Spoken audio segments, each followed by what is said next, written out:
Hi Marlene, and this will be a summary of Act 1 of the Fontaine Archon quest. It all starts by the Traveler and Paimon arriving in Fontaine. At the port of Fontaine, we learn from some locals that Furina, the Hydro Archon, really enjoys spectacles. The nation's trials are all held in the Opera House, where Furina likes to sit and watch the spectacle. We also learn that the judge is Nuvilette, who is assisted by some type of machine. To meet Furina in person, the locals advise Paimon and the Traveler to book an appointment with Furina, as she is usually very busy. Still at the port, the two then meet Linné and Lynette. They are brother and sister and famous magicians in Fontaine. Linné agrees to help Paimon and the Traveler to find Furina. But on their way to the Opera House, Furina actually comes and greets the Traveler and Paimon in person. From this first encounter, you can already tell that Furina has a very interesting personality. She only cares about spectacles, not really about what's right or wrong, and she really cares about what the people of the nation think and if they like her.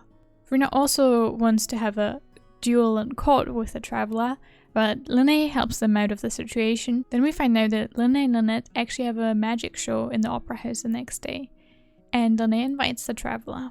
He also tells the Traveler about the prophecy that is saying that Fontaine one day gets swallowed by the ocean.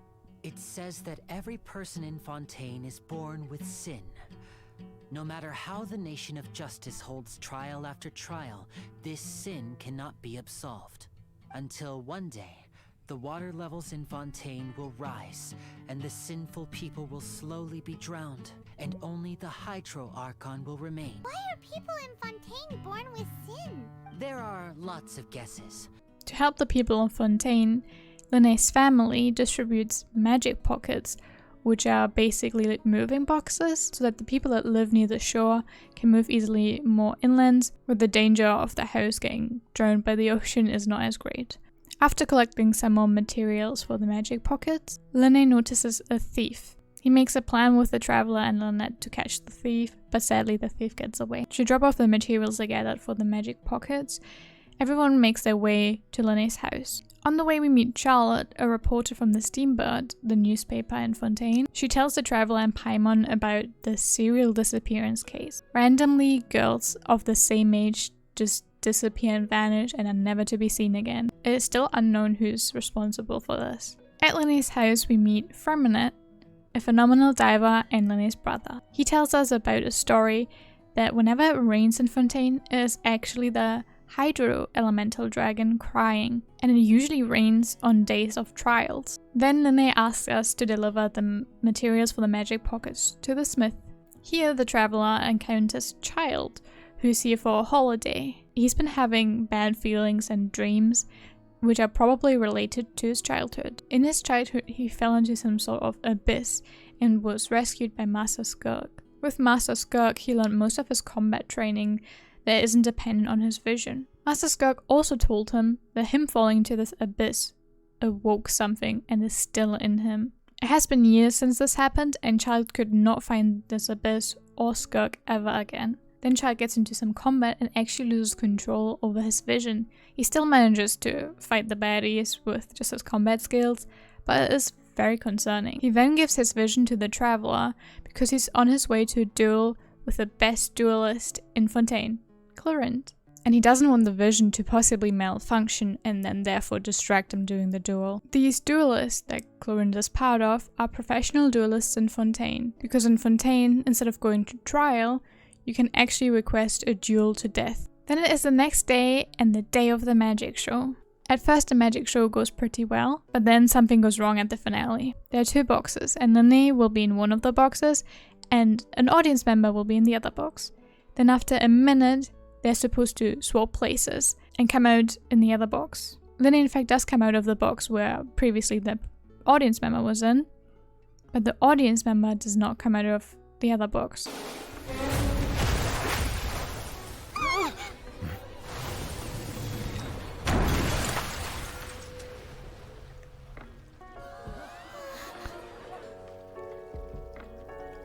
Instead, a water tank crashes down onto the box and kills the person in the box. Weirdly enough, the audience member is not the person who was in the box, but one of Linné's assistants named Cowell. Furina, the Hydro Archon, is in the audience and is quick to blame Linné for everything. She appoints the Traveler to be Linné's attorney in front of court. As Linnea's attorney, the traveler investigates the scene and meets Navia. Navia is the president of the organization Spina di Rosula.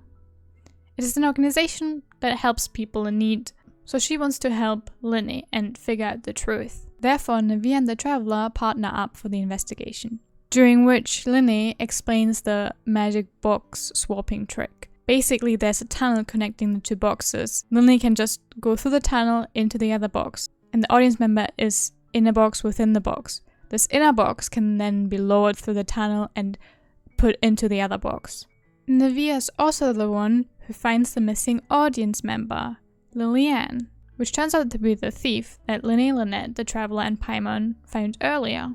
Out of panic that Linne had discovered the thief and purposefully picked her from the audience, she ran out of the box and hid away in the opera house where Navia found her. The trial also reveals that there's an organization that found water of the primordial sea. This is the water that can dissolve the people of Fontaine so that they're just gone, vanished. Apparently this organization is responsible for the serial disappearance case. Very diluted, they also sell this primordial sea water as a drug. Linne's assistant Cowell, the one who died during the magic show, seems to be part of this organization and responsible for the whole accident during the magic show. All in all, the trial comes to the following conclusion. Actual perpetrator of the serial disappearances, Cowell, selected his next victim from the audience reservation list.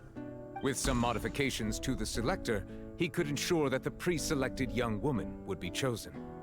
To cover up any evidence while committing the deed, Cowell thought of allowing the water tank to fall, which would conceal the water left behind after the young woman was dissolved.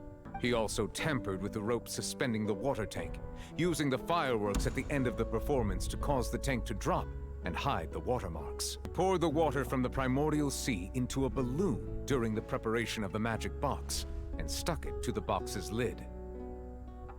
Finally, he passed the prepared hook on a rope through the gap in the magic box's door when bringing the young woman to said box.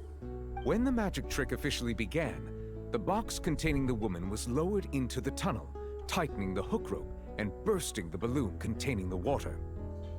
If all had gone to plan, the young woman would be dissolved at this time.